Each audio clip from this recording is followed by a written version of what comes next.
Замира животот во селата под пазувите на живописната Јабланица и Долни Дримкол.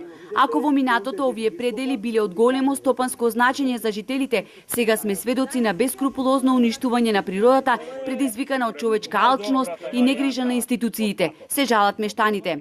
Ние сме жртва и на сите досегашни политики затоа што поединци го искористие тоа што го имаше овој крај, а граѓанива останаа чало, што значи останаа без никакви подобрувања за живот.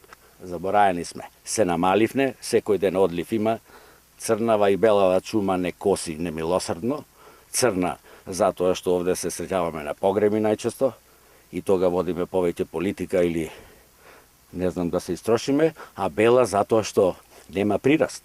Роднокрајците кои од старите огништа направија убави викенд куки подготвени се да се вратат во оваа раскошна природа, да инвестираат и да го развиваат селскиот туризам. Можеби на тој начин велат ќе со преиселувањето. Државата барат да се вратат младите на село, меѓутоа како да се вратат кога немаат никакви услови. А овде може да функционира тоа некоја си, да речеме, селски туризам, така. Дали имате странци, ги среќавате ли кои што доаѓаат, поминуваат од овдека?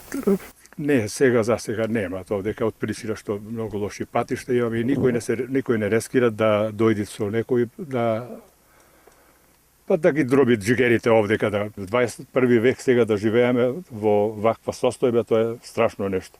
Најголем проблем е патната инфраструктура. Во зима, наместо планинските предели да привлекуваат љубители на зимски спортови, селата целосно одсечени бројат жртви. Овде функционално би било само хеликоптер, да си направиме дворчиња да има со хеликоптер. При големото невреме имаше жена која умре по 3 дена дојде со хеликоптер и да ја она. Јас, мојата мајка, покојна Бог да ја душа простите, имам носено со санка. Жителите не може да го користат нити патот кој преку селата од Долни Дримкол води до Јабланица, бидејќи тој е небезбеден. Овој пат е неасфалтиран, непрегледен и обраснат со висока вегетација и надвиснати гранки од дрвја.